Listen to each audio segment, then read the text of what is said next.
Je crois souvent que le bonheur se trouve dans la réussite, dans ce qu'on va accomplir demain.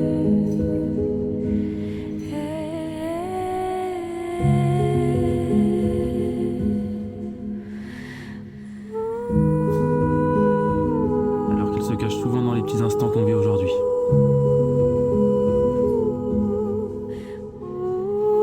Un repas en famille,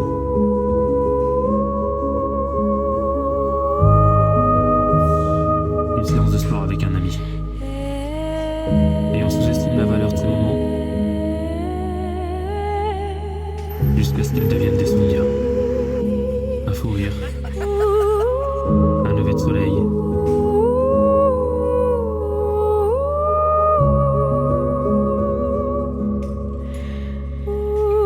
et je pense que la reconnaissance c'est ça.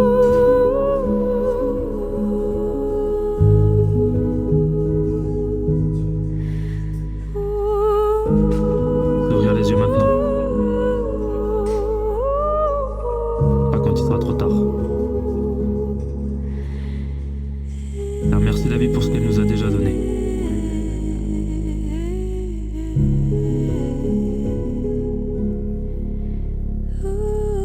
Avant de vouloir ce qu'on n'a pas encore.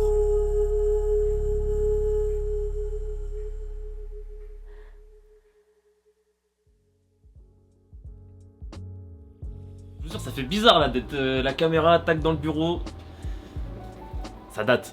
Bah en fait il y a eu la compète. Pourquoi j'ai pas fait de vidéo depuis un petit moment, comme ça je vous remets dans le contexte. Parce que là je vais faire du coup une série de vidéos sur ma prise de masse jusqu'à fin avril je pense. Donc je vous mets vite fait dans le contexte de ce que vous avez loupé après la compétition, parce qu'on s'est quitté sur la compétition.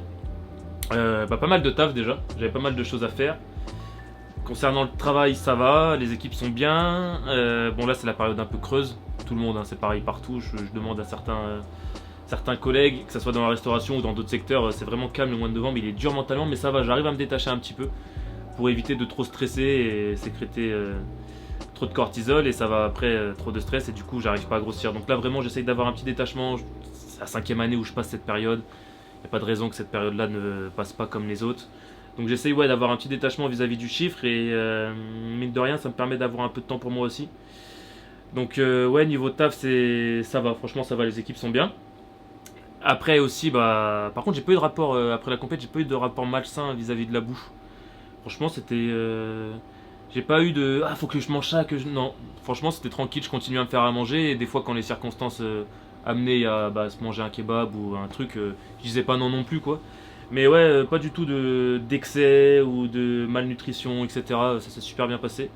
Et j'ai repris l'entraînement direct, sauf en baissant un peu le volume histoire de récupérer un peu de nerveux, mais j'ai repris l'entraînement direct. Et en fait ce qui s'est passé c'est qu'après je suis parti au bled, je suis parti en Algérie 10 jours. Et c'était un voyage assez intense en émotion et surtout aussi en remise en question. En fait, on a fait le côté de mon père, le côté de ma mère, donc on a fait toute la côte. J'ai vu où mon père a grandi, pas mal de rencontres aussi, ses cousins, ses oncles, etc. Pareil du côté de ma grand-mère, du coup de ma mère. Et voilà, ça fait bizarre de savoir, de voir en fait, parce que mon père il m'a déjà parlé de l'Algérie, ma grand-mère pareil, mais de voir vraiment les rues où ils ont joué, les endroits où ils ont... C'est incroyable, honnêtement c'est incroyable, et du coup ça fait beaucoup d'émotions et ça demande ça demande à digérer en fait. Quand je suis rentré j'avais besoin de 2-3 semaines pour vraiment digérer tout ça, parce que mine de rien c'est un autre mode de vie. En fait ils sont heureux avec pas grand chose, et vu que moi ça fait 5 ans que je cours partout, après les crédits, après tac tac tac, et même vis-à-vis de moi-même je suis tout le temps en train d'essayer de m'améliorer, toujours en train d'essayer de devenir mieux, comme si j'étais pas assez. Et en fait là ça m'a vraiment permis de me poser, de me dire mec t'es déjà assez, arrête de toujours vouloir courir après une meilleure version de toi-même, t'es déjà très bien. Essaye juste de te poser et d'être bien avec toi, parce qu'en fait quand on essaye toujours de s'améliorer, quand on est toujours dans le développement personnel, on court toujours après quelqu'un d'autre et on oublie de juste se satisfaire de la personne qu'on est déjà actuellement. Donc ça m'a fait trop bizarre en fait, vu que toute l'année j'ai couru, je pouvais pas me poser ces questions là, j'avais pas le temps nécessaire pour avoir cet esprit de recul. En fait j'étais une autruche tout le temps la tête par terre là, et là j'avais besoin d'avoir plus un peu cette vision d'aigle et de voir à long terme. Et pareil j'étais super dur avec moi vis-à-vis des objectifs, j'ai surestimé ce qu'on pouvait atteindre en une seule année, et du coup ça m'a permis aussi de voir un peu plus, sois pas trop dur envers toi-même, t'as déjà bien bossé, arrête de tout le temps courir, pose-toi un petit peu, des fois en fait tu vas juste essouffler plus rapidement qu'autre chose. Donc parce que là-bas ils courent pas en fait, donc moi je suis arrivé, faut faire ça, et là du coup mon zinc il me disait calme-toi, tu sais nous fait pas chier en fait. Ici on est heureux comme ça, regarde, ils sont tous heureux, ils ont pas besoin de courir, ils ont pas besoin de grand chose. Donc ramène pas ton esprit, malgré moi en fait, parce que je suis même pas capitaliste ou quoi que ce soit, mais malgré moi, vu que je cours tout le temps après tout, et bah mine de rien, je le suis un peu devenu. Et du coup, d'avoir cet esprit-là un peu plus occidental au bled, avec des gens qui eux ont besoin de très peu de choses, du coup juste de la famille et de la santé, ça m'a permis de... C'était bizarre au début, hein, parce que ça fait... J'ai couru toute l'année moi, toute l'année j'étais dans mes restos. Il y a juste 4-5 jours où j'ai pas été dans mes restaurants, c'était les compétitions, le 10 km de Reims et les mariages de mes 5. Sinon j'étais tout le temps dans mes restos. Du coup là c'était vraiment étrange, déjà ça m'a permis de savoir que je sois là ou pas. Si c'est important la présence, mais là je peux partir 10 jours, les restos ça s'est très bien passé. Donc ça m'a permis de m'imposer aussi et de courir, de soigner cette addiction au travail. Maintenant j'y vais pas tout le temps, et quand il n'y a pas besoin j'y vais pas, je prends du temps, je me repose. J'essaye d'avoir, comme je vous dis, une vision un peu plus au long terme. Et ouais, du coup, pas mal d'informations. En fait, j'ai besoin de savoir est-ce que vraiment c'est utile de courir parce que je suis pas forcément plus heureux qu'eux. Est-ce que c'est vraiment la vie que je souhaite? Est-ce que j'ai vraiment besoin de ça? En fait, trop de remise en question. Un voyage au bled, c'est abusé. Par contre, c'était une dinguerie. Gros, là, c'était un truc de ouf. C'était trop bien. Vraiment, c'était trop bien. C'était trop bien. Et du coup, besoin de 2-3 semaines. Et vu qu'en plus, quand je rentre, le chiffre se calme. En plus, j'entame la prise de masse, donc je suis passé en split, un groupe musculaire par jour. Donc mes séances elles durent 1 heure quoi, vu que beaucoup moins de volume, beaucoup moins de séries, plus de poids par contre, et du coup des séries qui sont plus intenses, mais moins denses en termes de volume et de répétition. Du coup bah tout s'est un peu calmé et j'avais pas d'autre choix en fait que là arrêter de courir. Et ça m'a fait vraiment du bien, là ça fait 2-3 semaines où j'ai arrêté de courir, où je me pose, je suis bien avec moi, par contre je lis beaucoup. Faudrait que je vous conseille un livre, je sais pas si je vous le conseille, on verra si j'ai le temps en fin de vidéo de vous le conseiller. Et ouais, incroyable en fait, tout se passe super bien. Et du coup, bah je pouvais pas faire de vidéo parce que j'avais besoin de, comme je vous dis, digérer un peu toutes ces informations et tout ce truc que je me suis pris en pleine tête en allant au bled quoi. Mais du coup maintenant je suis persuadé, je veux réussir. Je vais y aller là, je devais retourner en décembre, on ira un peu plus tard avec ma mère, mais je vais investir aussi là-bas. Je vais y aller de temps en temps, 2-3 fois par an histoire de me ressourcer. Mais par contre, c'est pas fait pour moi cette ville en fait. Moi j'ai besoin de vraiment. En fait, ça m'a permis de me rassurer et de me faire moins douter. Maintenant, je sais, j'en ai la certitude. Je suis quelqu'un qui a besoin de construire plus. En fait, c'était trop puissant. Parce que je me suis dit, putain, mon père, il a grandi là. Il a réussi à arriver jusqu'ici. Du coup, moi, vu que j'ai grandi là, dans des conditions mais tellement plus favorables, je suis obligé d'aller jusqu'au bâtiment de l'autre côté là. Je suis obligé d'aller encore plus loin. Et du coup, j'en ai besoin. En fait, j'en ai besoin. J'en ai besoin, même si c'est vrai qu'au bled, ils disent, ça va te servir à quoi? Bah, j'ai besoin de voir ce qu'il y a de l'autre côté. Voilà. Et si jamais ça me satisfait pas de soucis, je reviendrai ici et je me reposerai. Mais j'ai besoin d'aller voir. Je suis comme ça en fait. J'ai besoin d'aller voir et de construire encore plus. Et du coup, voilà, ça a permis de répondre à toutes ces questions-là que j'avais parce qu'au fond de moi, je savais pas réellement si je voulais vraiment réussir. Maintenant, j'en ai la certitude. Et du coup, là, on va aller faire du bench. On en parle de ça, le bench. J'avais une compétition normalement prévue le 31. Au final, je peux pas parce que je sens que j'ai pas assez la force. Et puis même, j'avais plein de blessures au bled. Le fait de ralentir un peu les entraînements quand je suis parti en Algérie, je me suis rendu compte que j'avais pas mal de petites gênes. Donc j'ai fait énormément de mobilité, de renforcement. Ça va beaucoup mieux. Maintenant, je peux me porter lourd sans avoir forcément des gênes. Donc ça me fait gagner en confiance. Et là, du coup, ouais, je dois faire un 3x1 à 150 parce que du coup, je vais tenter mon père la semaine prochaine, donc 160. Et là, si cette séance passe, je pense qu'il y a de fortes chances que j'ai ma barre à 160 la semaine prochaine. Ça fait 2 ans que je cours après. Mais à chaque fois, il y avait des blessures, déchirures au pec, l'épaule en vrac, tendinite, côte pétée, les compétitions où du coup je perdais du poids. Donc en fait, j'ai jamais pu avoir cette barre. Et là, je suis vraiment à 2 doigts de l'avoir. Je pense à une semaine. On verra la semaine prochaine. Mais la compétition, il fallait faire 165 avec une pause. Et je pense que je peux l'avoir dans très peu de temps, mais je voulais pas grossir énormément, parce que c'est en moins de 84 kg la compétition, et là je fais que 80.1. Du coup je voulais pas manger comme un porc, et stocker grave du gras, juste pour faire 83,9 kg, et avoir le plus de chances de mon côté de passer la 165. Du coup j'ai dit non, c'est pas grave, comme je vous ai dit, je suis pas pressé, c'est très bien ce que j'ai fait déjà cette année. J'ai pas besoin de courir tout le temps et essayer d'avoir les choses le plus rapidement possible. C'est pour ça que d'ailleurs, encore une fois, je me suis blessé à la course à pied. J'ai repris la course à pied, j'ai fait une semaine à 100 km. Donc mon corps il a dit bah non en fait. Et du coup maintenant ça y est, j'arrête de faire le têtu à toujours vouloir aller plus vite parce qu'au final c'est comme ça qu'on se blesse et c'est comme ça qu'on va le plus lentement possible. Donc là je prends mon temps et je vais quand même tenter la 160. Pareil, le café au bled c'est un truc de ouf. Déjà le café allongé ça existe pas. Moi je disais ah café allongé, ils connaissent pas en fait le café allongé.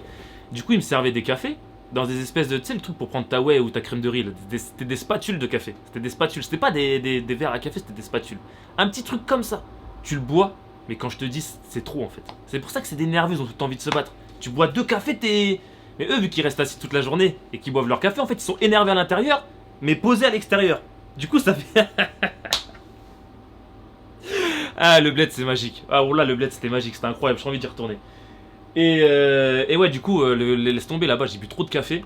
Et je suis revenu en France et j'ai réussi à faire une cure en fait. Je me suis dit, vas-y, c'est bon, maintenant c'est stop, t'arrêtes le café. Parce que tout le monde disait, Yanis, tu forces là, tu fais trop de café.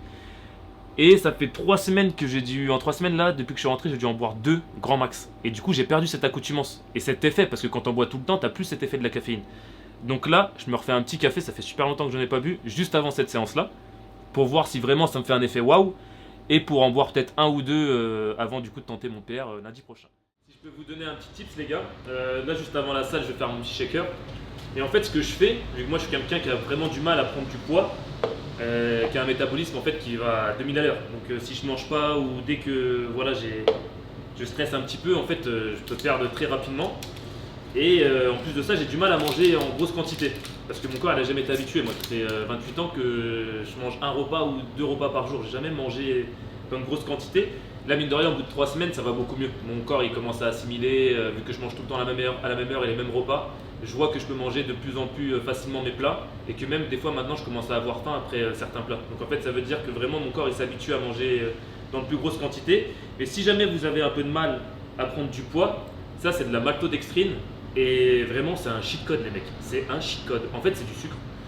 Et dans 100 grammes, tenez-vous bien, dans 100 grammes, il y a 380 calories. Et ça se voit, mais vraiment quand je vous dis ça, tu le sens pas en fait. Et ça se digère mais même plus facilement que la crème de riz. En fait je sens même pas la digestion. Je vous jure c'est comme si je buvais juste de l'eau. Donc ce que je fais moi c'est que je me mets 100 grammes. Voilà, hop. C'est 3 bonnes cuillères. Ça coûte pas très cher. Après, vous n'êtes pas obligé de mettre 100 grammes, vous pouvez mettre 50 grammes, ça vous fait déjà 200 calories, ce qui est déjà pas mal pendant vos séances. Hop, voilà, je me mets 100 grammes. Et ce que je fais, c'est que je rajoute, ça dépend des séances, mais quand je fais du bench lourd maintenant, je prends un peu de pré-workout. Ça, c'est un membre de l'équipe qui me l'a conseillé. Par contre, il est cher, il vaut 50 balles. Je sais plus où est-ce qu'il l'a acheté. Boutique Fitness, je crois. Fitness Boutique, c'est ça, c'est Fitness Boutique. Il vaut 50 €, mais par contre c'est vraiment une dinguerie les gars le pré-workout. Ah ouais, tu l'ouvres, tu tousses. Il y a du poivre et tout, enfin je sais pas ce qu'ils mettent dedans, mais moi vraiment je le sens vraiment bien, ça m'aide beaucoup. Donc n'hésitez pas si jamais vous avez les moyens. Voilà, c'est 50 balles, mais je peux vous assurer les gars que vous serez satisfaits, c'est un truc de ouf. Moi j'en mets vraiment pas souvent, c'est que pour mes grosses séances. Là je sais que je dois faire le bench et qu'après j'ai ma séance pec à faire juste après. Et voilà un petit coup de main. Ça fait pas de mal. Mais ouais, la maltodextrine, les gars, c'est vraiment un cheat code pour ceux qui ont du mal à prendre du poids. Renseignez-vous, ça coûte pas très cher. Ça se digère super facilement. Ah, c'est un truc de ouf, son prix, je vous jure. Le pire, c'est que ce fou, il fait quoi? Je dirais pas son nom, mais c'est un membre de l'équipe. Et j'ai fait le service avec lui, je sais plus quand, samedi midi, je crois. Et vers 13h, je vois, il est dans le bureau. Parce que ça bossait pas trop. Donc moi je suis parti manger mon petit plat dans le bureau et je vois il se met derrière moi. Et ce fou il est en train de se faire une potion. Alors qu'on ferme à 14h il allait partir à la salle vers 14h10 quoi, 14h15. J'ai dit mais pourquoi tu te fais une potion tout de suite? Il me dit ah en fait j'en fais une maintenant et après quand j'arrive à la salle j'en fais une deuxième et là c'est incroyable. Et je dis ah ouais putain. Ah les jeunes d'aujourd'hui je vous jure vous êtes des fous. Ceci étant dit, je commence à boire la petite potion en direction de la salle et je vous reprends du coup.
Elle a volé là.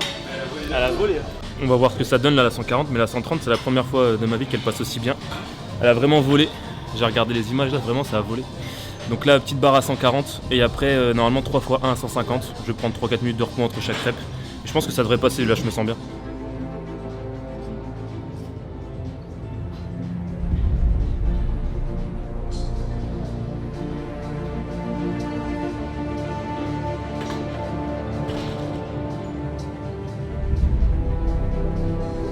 Ouais, ça va. Merci. Merci. Non, ça va. Merci.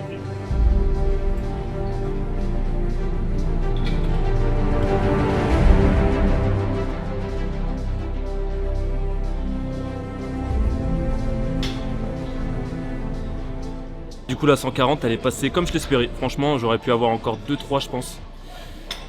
C'est bon signe. Donc là on va rentrer dans les choses sérieuses. Donc 150, je l'ai passé je crois que 2 fois dans ma vie cette barre là. Donc là c'est pour ça que c'est super intéressant de faire un 3x1. C'est pour vraiment que mon cerveau comprenne et mon corps que je la maîtrise. Comme ça quand je vais tenter 160 au moins j'aurai déjà une petite assimilation de 10 kg en dessous. Et ça me mettra en confiance parce que je vais me dire déjà 150 c'est sûr que je maîtrise. Donc là pourquoi peut-être pas même aller essayer 155. Je vais voir en fonction de comment passent les 2 premières 150. Mais en tout cas très bonne sensation là, je me sens bien. Sachant que vu que j'ai pas eu de repos la semaine dernière, là ce week-end je vais chez ma grand-mère donc je vais prendre 2 jours de repos vraiment bien pour reposer le nerveux. Pour ça la petite stimulation nerveuse. Je vais refaire du bench dans la semaine mais vraiment tout léger histoire de garder les sensations. Ce week-end, samedi, dimanche, pas de musculation, je me repose bien comme il faut. Et lundi normalement ça va me donner un effet de regain quoi. Et la 160 devrait passer. Allez, let's go.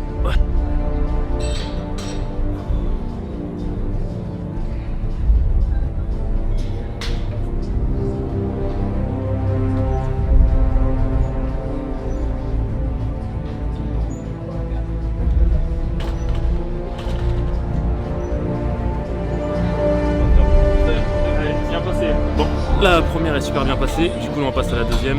T'es concentré, faut pas se faire avoir, je vais rester concentré jusqu'à ce que je passe les 3.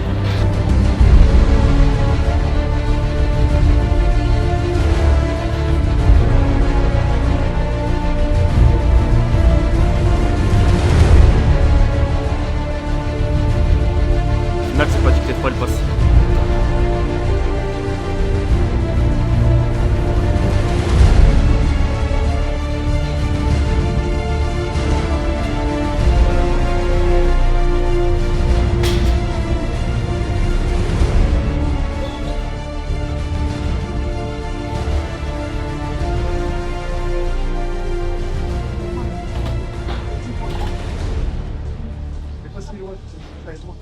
Du coup c'est bien passé, nickel. Donc la troisième rep était plus simple que la deuxième. C'est-à-dire qu'en vrai j'ai de la marge, on verra lundi prochain, je ferai une vidéo avec vous pour voir le PR. Du coup là j'enchaîne directement sur la séance pec. Donc normalement je commence par un 3x6 à la Smith. Vu que je suis en prise de masse, vous allez voir je fais pas beaucoup de volume. 3x6 c'est bien, je trouve que ça me permet de mettre un bon poids et c'est une bonne variante entre un bon équilibre entre le nombre de reps et la charge.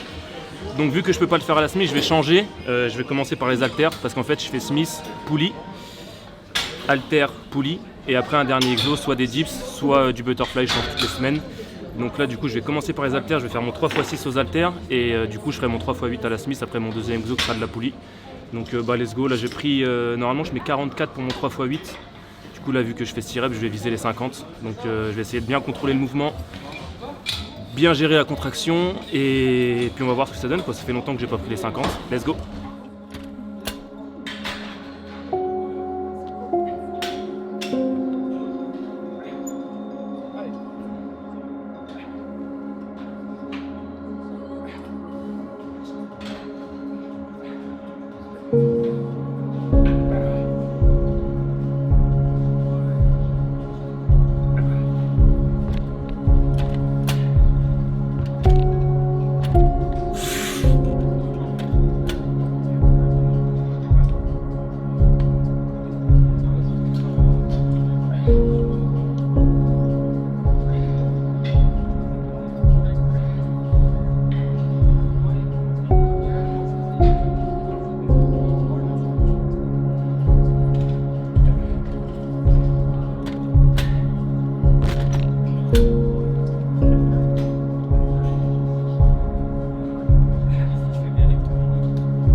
Le 3x6 aux haltères est bien passé sauf la dernière rep, je sais pas pourquoi d'un coup ça a lâché.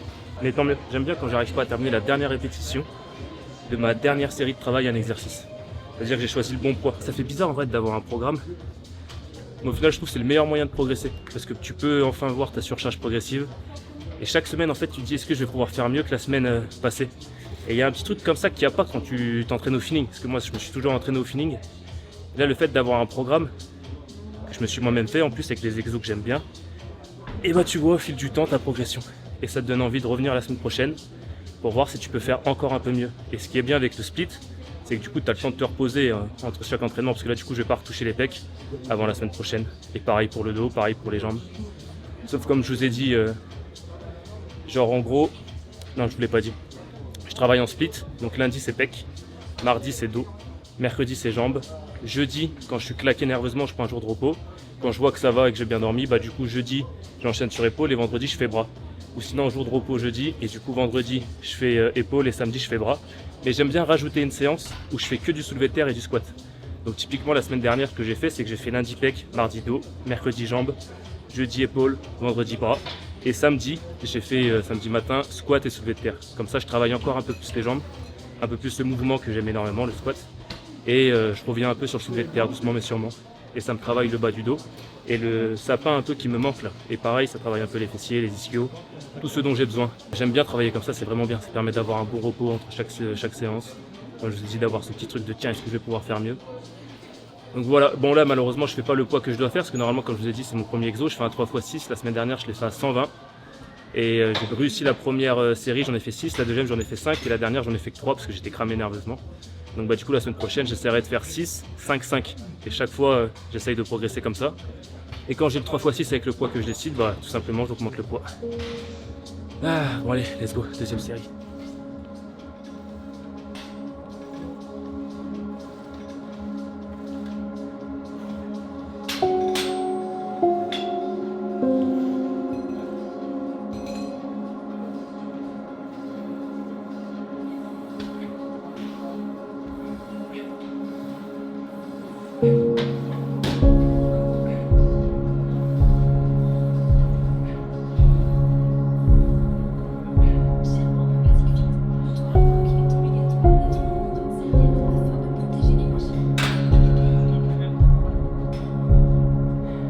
Encore une dernière.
J'ai pas filmé la fin de ma séance, mais après j'ai fait un peu de poulie.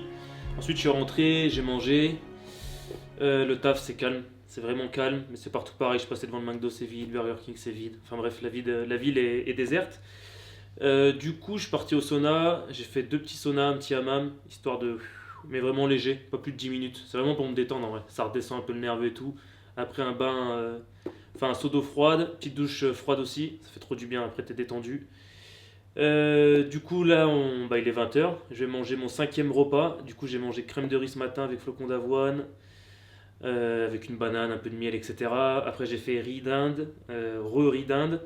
Ensuite crème de riz, flocons d'avoine, banane. Là je vais faire haricots verts, encore un peu de riz et viande rouge. Et je terminerai dans 2 heures par un peu de fromage blanc et un peu de myrtille et de framboise, quoi. Ça me fera un total de 3400-3500 calories. Tant que je grossis comme ça, petit à petit, ça me va très bien. Et dès que je vois que je stagne, je me pèse tous les lundis matin. Avant, je me pesais tous les jours, mais des fois, en fonction de l'eau, tu te nègres l'avenir, il suffit que tu aies bu un peu plus ou pas assez bu. Tu as été aux toilettes alors que tu n'as pas été la nuit d'avant. En fait, le poids, il varie trop rapidement. Donc, je préfère vraiment me peser tous les lundis matin à jeun. Et je vois ce que ça donne. Pour l'instant, je fais que de grossir, donc c'est très bien. Et pas trop d'un coup. Comme je vous ai dit, pour éviter de stocker du gras. Donc pour l'instant ça se passe bien, de toute façon toutes les semaines je ferai une vidéo et je vous montrerai le poids comme j'ai dit. Et le bouquin dont je voulais vous parler, que je viens de terminer là, c'est Les dieux voyagent toujours incognito de Laurent Gounel. Le livre il est vachement bien, c'est 470 pages mais ça se dévore assez rapidement. Moi je l'ai terminé en une semaine. Donc en fait ça parle d'un mec qui s'appelle Alan Greenmore, Monsieur Greenmore, et qui est au bout du rouleau, qui veut se suicider, sauf qu'avant de se suicider, il rencontre un mec sur les lieux où il voulait sauter du premier étage de la Tour Eiffel, du dernier étage. Il rencontre un mec qui s'appelle Monsieur de Breuil et qui lui dit écoute, si tu décides de t'engager avec moi et de respecter tout ce que je t'ordonne de faire pendant 1 an, tu verras que ta vie va changer et que tu voudras revivre à nouveau et que cette idée de suicide te paraîtra entre guillemets bien loin. Donc le mec, vu qu'il est au bout du rouleau, il décide d'accepter de suivre les engagements. Et en fait, du coup, on est amené dans une série de défis que Alan doit du coup surmonter. Et ça nous apprend plein de choses sur la confiance qu'on a en nous-mêmes, sur le rapport qu'on peut avoir vis-à-vis des autres, sur les chaînes qu'on se crée nous-mêmes, parce que tout part de l'esprit. Et ce qui est bien, c'est que du coup, Monsieur De Breuil, qui donne tous ces défis à Alan, c'est un psychologue, et toutes les révélations que va avoir Alan au fur et à mesure des défis qu'il arrive à relever, en fait, elles sont tirées de faits réels en psychologie. Et c'est expliqué dans le livre. Donc là, par exemple, il va avoir un défi, je sais pas moi, je peux pas vous dire. Et du coup, à la fin du défi, il va se dire, ah, j'ai ressenti ça, ça, ça. Et après, du coup, le psychologue dit, parce que du coup, il y a une étude qui montre quand on fait ça, ça, ça. Et du coup, en fait, c'est bien parce que c'est tiré de faits réels. Ça vous apprend vraiment beaucoup de choses sur les croyances limitantes que vous vous créez vous-même dans votre cerveau et sur comment les outrepasser. En fait, comment devenir libre en se libérant des peurs et en ayant le courage de les affronter réellement. Et c'est vraiment un truc qui va être sur le dépassement de soi, sur